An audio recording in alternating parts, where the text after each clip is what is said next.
So before I give my thoughts on this film, I think it's safe to say that it is nowhere near the quality of E.T., but it's gotta be better than Knockin' Me, right? I mean, who the heck likes Knockin' Me?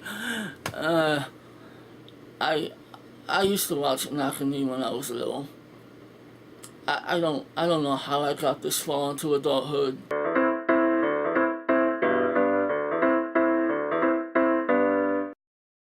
So this is actually a very early review for me. My boy Movie Man Chad and myself, we got a chance to see this movie a month in advance. It comes out July 2nd.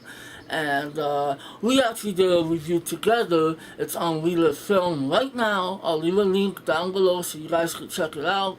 But yeah, pretty exciting to see this movie ahead of time. Or is it? So what's up with Earth to Echo? Well, it's directed by a guy which I've never heard of. It stars a bunch of unknowns, and it's a found footage science fiction adventure for kids. So what's the story? Well, you got these three teenage or preteen best friends who decide to go off on one last adventure because some construction company is about to demolish their neighborhood and make a freeway out of it. So they ride their bikes 20 miles into the desert and they come across a little alien which they call Echo. And they decide for no reason to help this alien get home to its home planet. Oh yeah, and one of them decides to record the whole thing. My expectations for Earth to Echo was, let this be a good family film. Let this be the kind of movie that if I ever have kids, let me pull it out of my collection, put it on, and watch it with them. But you already have movies like that, like E.T., Super 8, Goonies. You have movies like that. This movie only works for kids. Now, I'm not saying kids are stupid, but this is only for kids who do not question movie logic, who do not question logic at all. They watch a movie and they just run with it. They fall for every little trick that's thrown in front of them. I really tried to suspend my disbelief in everything that was going on with Earth to Echo, but it really comes to a point where it's so far-fetched, I couldn't really buy it. For instance, there was a part in this movie. They figure out that they have to go around the town looking for parts so that this alien can, get into its spaceship. They go to a girl's house, they break into her house, the girl finds them. Now, even though the girl knows who they are, she freaks out for like 10 seconds, but then she thinks that what they're doing is really cool, and she becomes part of the adventure. I don't think so, man. Plus, as a found footage movie, this film just does not work. To me, it feels like a gimmick. They say, hey, that works for horror films, why can't it work for a family film? It just doesn't. It's not convincing. I mean, I understand that this kid or these kids want to film everything, but sometimes they get into life or death situations.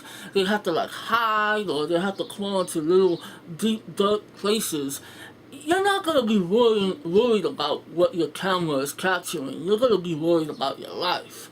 But this movie, it just doesn't work. The found footage aspect of it does not work. No, I'm not saying this is a bad movie. There is nothing wrong with these kid actors. They're actually quite good.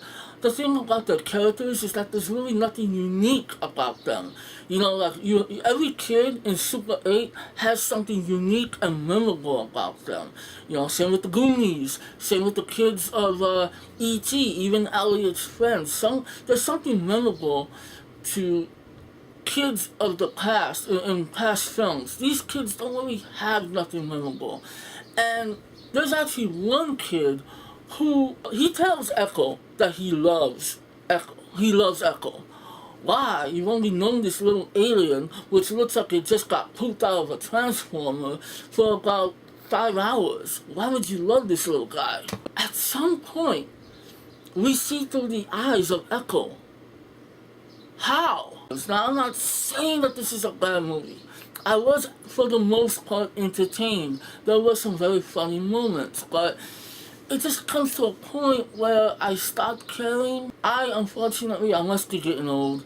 I wasn't a big fan of this movie. I definitely did have some fun with it.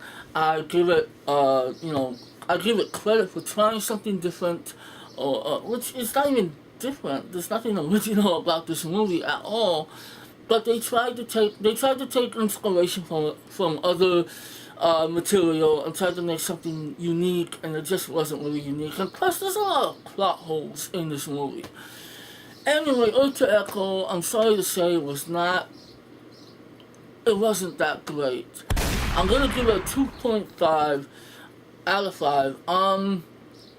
If you have to take your kids to see it, fine, but you might as well just stay home and watch Super 8 and E.T. Now, we all know that found footage works for horror and even sci-fi, but do you think the found footage aspect could work for anything else, like a drama or a different type of kids movie? What do you think? Alright, so peace. What's